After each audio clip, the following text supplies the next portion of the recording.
천변 풍경을 발표할 HR의 18기 이민지입니다.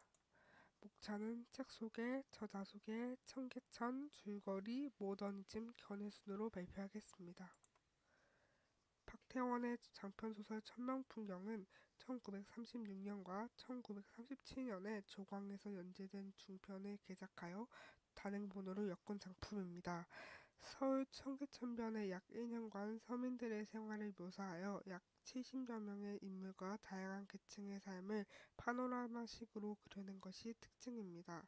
작가는 돈과 행복, 전통과 근대 문물이 혼합된 당시 도시 서민들의 현실을 세밀하게 담아냈습니다. 천명풍경은 한국 문화사에서 리얼리즘 소설과 세태 소설의 대표적으로 평가받고 있습니다.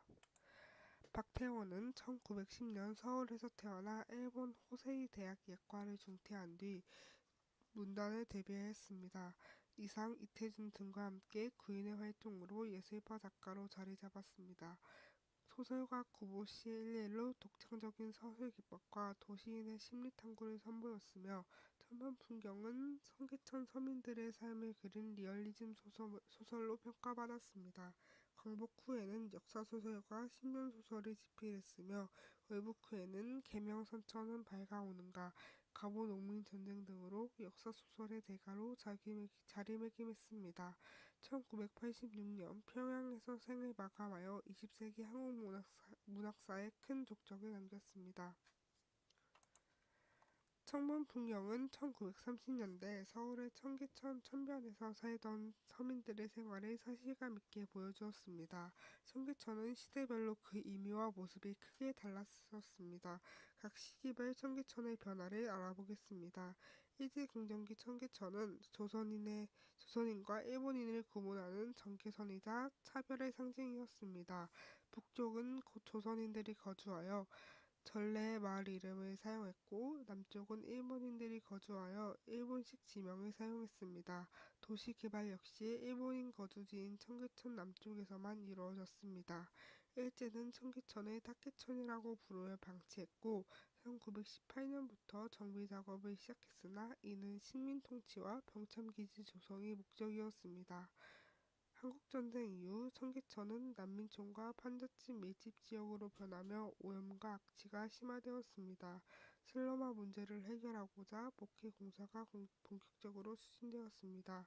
1958년부터 1978년 청계천 전 구간이 복귀되었습니다.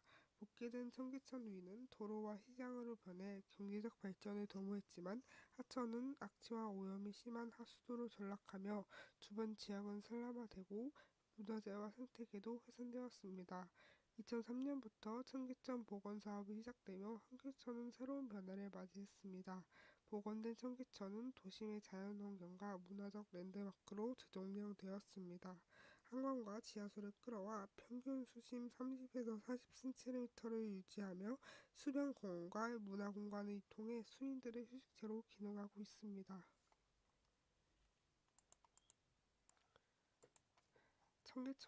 천면풍경의 줄거리에 대해 설명하겠습니다. 1절에서는 청계천 빨래터에서 빨래꾼들이 옷감의 질과 가격, 청약값에 대해 이야기를 나눕니다. 매부집에 얹혀 사는 사나이에 대한 이야기가 나오며 점룡이 어머니는 사나이가 변별치 못해 그렇다고 하고 다른 사람들은 사나이를 동정하기도 합니다. 주인 영감이 경제적 어려움으로 춘천으로 낙향할 계획이라는 소식에 빨래꾼들은 놀랍니다. 점용이는 윷놀이로 돈을 따지만 어머니는 그의 노름을 꾸짖으며 남의 돈은 빨리 갚아야 한다며 자리를 떠납니다. 2절에서 머리를 깎으러 온 민주사는 흰 머리카락과 젊은 척가의 나이 차이를 떠올리며 우울해합니다. 이발소에서 심부름을 하는 소녀 제몽이는 틈이 날 때마다 창밖을 내다보며 바깥 풍경을 구경하고 주변 인물들의 모습을 관찰합니다. 하지만 새로운 이발사 김사방이 퉁명스럽게 대하며 일만 시키자 제몽이는 속으로 불만을 품습니다. 3절에서 가평에서 온 14살 초선 창수는 아버지의 결심으로 처음 서울에 올라옵니다. 낯선 거리와 전차, 자동차에 놀라지만 청계천변 한약국 주인 영감에게 맡겨지며 불안함을 느낍니다. 창수는 담배를 사러 갔다가 거스름돈 문제로 영감에게 혼나고 가게 주인과 실랑이를 벌였으나 해결하지 못해 울음을 터뜨립니다.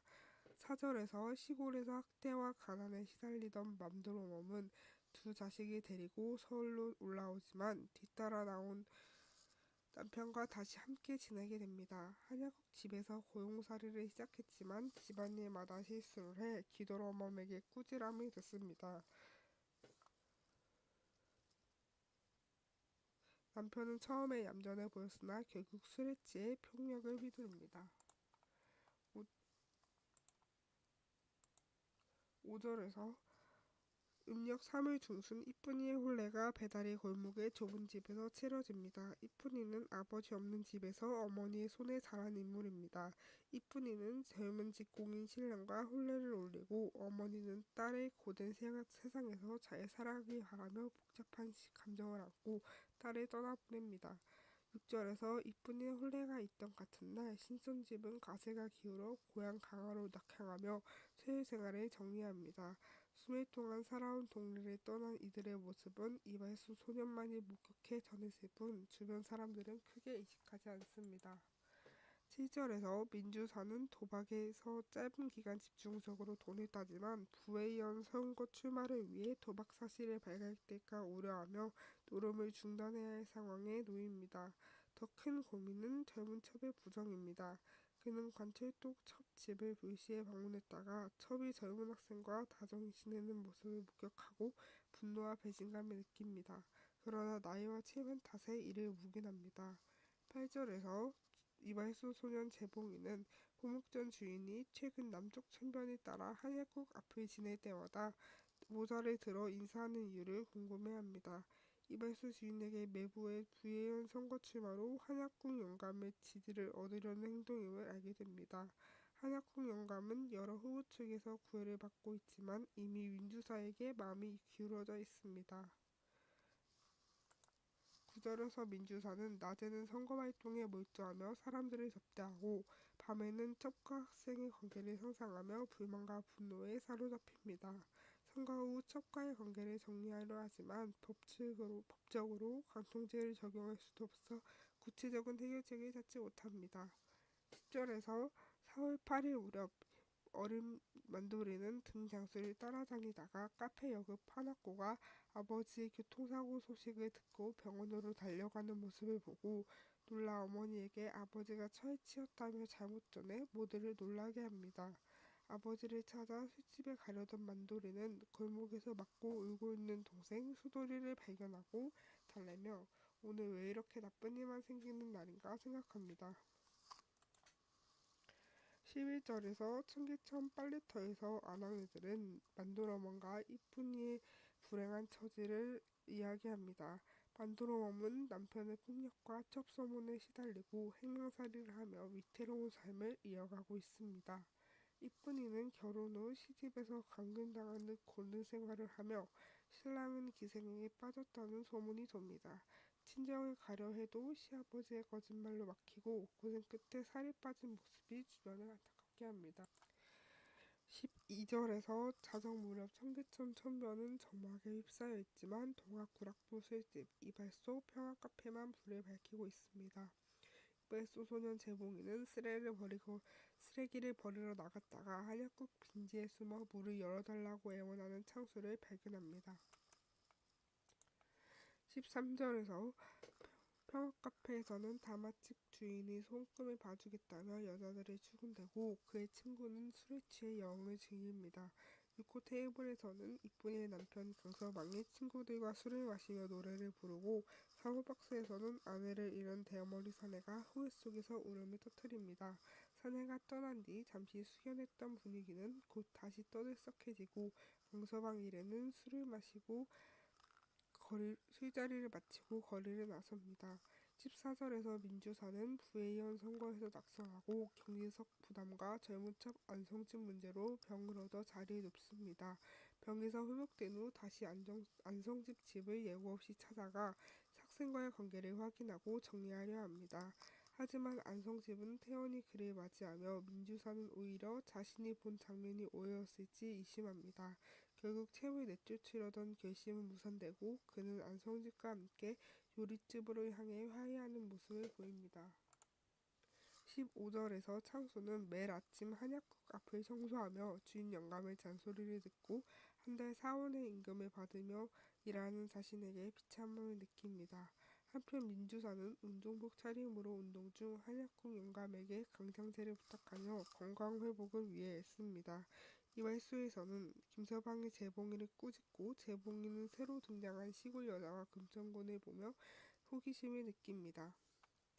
16절에서 금순이는 가난 농가에서 어린 시절부터 병든 어머니를 대신해 집안일을 도맡으며 살아왔습니다. 첫 번째 결혼은 신랑의 도망으로 무산되고 두 번째 결혼에서는 남편이 13살이어서 부부로서의 생활을 하지 못한 채 시어머니의 구박 속에 힘든 나날을 보냅니다. 결국 남편이 병으로 사망하고 가족마다 뚜리뚜리 흩어져 김순이는 이제야 곳을 잃습니다. 절망 속에 자살을 시도하려다 마음을 바꾼 그녀는 낯선 남자의 말을 믿고 서울로 올라옵니다. 하숙집에 머물며 공장 취직을 제안한 남자의 의도를 의심하면서도 새로운 시작을 기대하지만 밤이 깊도록 남자가 돌아오지 않자 버림받았다는 불안에 휩싸입니다. 17절에서 비 내린 오후 센터 주인 김첨지와 실성아범은 금값, 금강거간 그리고 돈 없는 이들의 어려운 삶을 한탄하며 신세를 나눕니다. 청계천이 덮인다는 소문에 생계가 막막해질까 걱정합니다. 점령이 어머니는 사수국에 쉼없이 서있는 금순이 이야기를 꺼내며 금성꾼에 속아 서울로 온 그녀의 어려운 처지를 전합니다. 만두로마무의 어려운 상황도 거론되며 그녀가 갈 곳 없는 신세라는데 입을 모읍니다. 이후 용도리는 고무신 행상 박서방의 샘터를 150원에 사겠다고 전하지만 김첨지는 단가를 거절하며 샘터는 더 가치가 크다고 주장합니다. 18절에서 그녀를 데리고 온 사내는 하숙집에만 금순이를 맡긴 채 며칠째 돌아오지 않고 금순이는 하루하루 막막한 상황에 놓입니다. 남자가 정말 자신의 불행을 동정하며 일자를 알선해 주려는 것인지 아니면 은근히 운명의 속셈을 믿는 것인지 알 수 없습니다. 하숙집 안에서 금순이는 사람들의 시선이 점점 불편해지고 밥값은 누가 치를지조차 모르는 처지라 망설임과 불안함이 커져갑니다. 한편 이 하숙집 주인은 밤마다 금순이를 찾아와 잡담하며 자신의 형편이나 재산 이야기를 늘어놓습니다. 어느 날 저녁 뜻밖의 여자 손님이 찾아옵니다. 19절에서 이쁜이는 시집을 무단으로 빠져나가 신정으로 돌아옵니다. 고단한 몸과 마음에 골아떨어진 딸을 지켜보며 어머니는 안타까워 눈물을 삼킵니다.